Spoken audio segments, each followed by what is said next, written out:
Today I'm going to show you how I faux finished this farm table to look older, and I just used acrylic paint.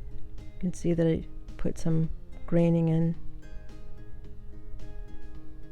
and add it to my little showroom. I'm going to make this table a rustic looking farm table. First coat, which would be a primer, so I'll prime it with I use house paint that has primer in it. And then the next coat after I do the primer is I paint it orange. I'm going to lightly sand, and then I'll take the primer and prime that next. So I'm getting out the house paint with the primer in it. I just keep it in a little jar.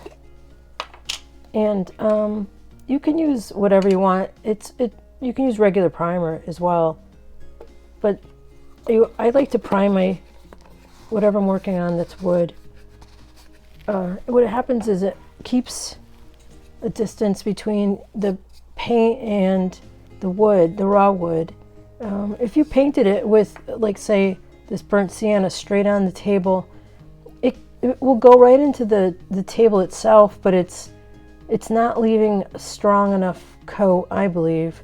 Also, if you want to do sanding, this will leave a better process by first coating it with a primer. I get a little bit of water just so the brush is able to move the paint well, and start underneath here and just sort of move around. I don't try to do any particular direction or anything. I just trying to get the paint on there. So I'm just going all around coating it so that the white's not showing through. So just keep painting all around. It doesn't matter what direction you paint in. I have all the colors out. This is the burnt sienna, which is this brown color, the reddish brown color, the raw sienna, which is this color right there, and the burnt umber, which is this brown, and the black. Because it takes a little time to have a little bit of the movement showing, the wood grain they want to establish. And it looks messy at this point, but that's okay. It just takes a little time. I'm trying to get it more even and just pull the extra color on the edges here, so I'm not wasting anything. And just go like this. And I'm gonna pull this color up into the table from the edge, and that's the beginning of this first coat on the table top. And then I just go around all the edges. I'll do the same thing. I'll go in here. I do all the bottoms, like everything gets painted. It looks streaky, but as I said, the orange is still gonna pop through, and I did get the first coat all around, even around the back side and the legs. And I'll let this dry and then go from there. And I'm coming back to do the third coat. As I mentioned, it just takes time to put all this on there. And I can see there's a little bit of graining going on here, but the orange is still popping through. So I'm going to use a little bit less glaze, since I have quite a bit of glaze on there. Just going to go with straight colors now, a little bit of water. And the water does help move the colors as much as the glaze helps move the colors. Starting to do some of the detailing on it, the table. You can see how I'm just using this detail brush to pull just some color across it. You can see how the lighter color sits on top of the darker color.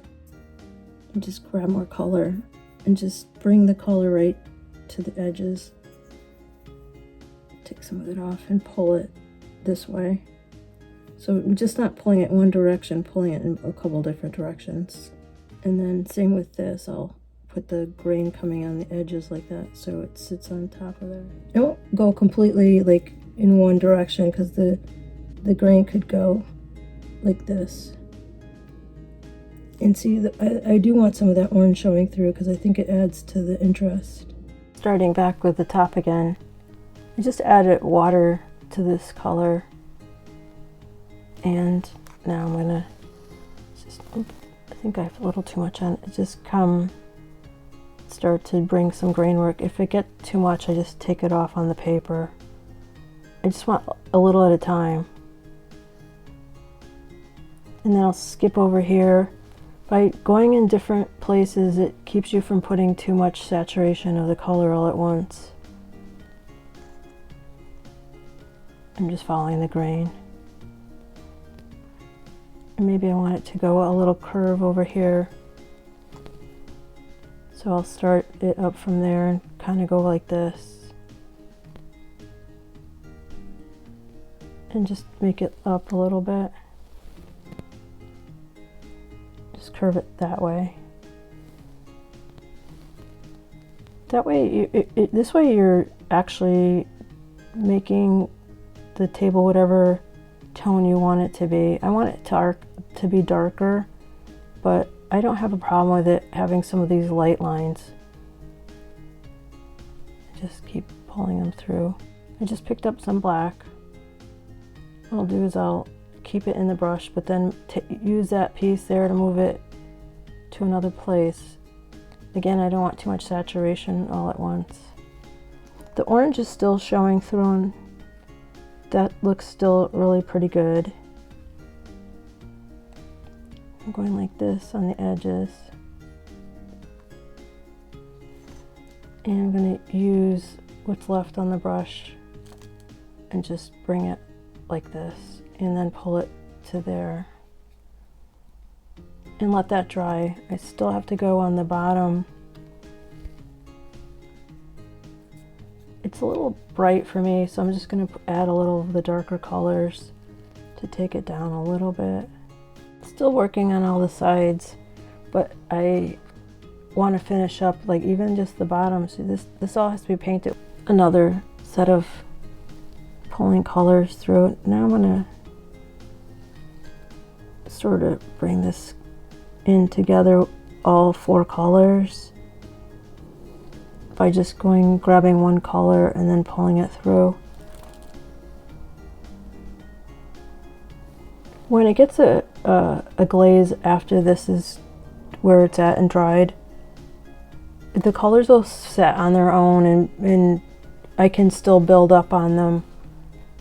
I use a water-based poly, and that really does separate everything. The colors start to, you can even see this is pushing down. The orange is now settling on its own.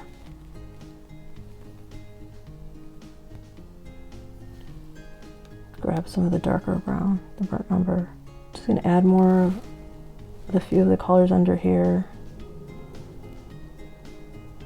and let it dry. So I'm going to take some of the color off and grab a little of the black, taking water, grabbing it here, and start going real thin lines.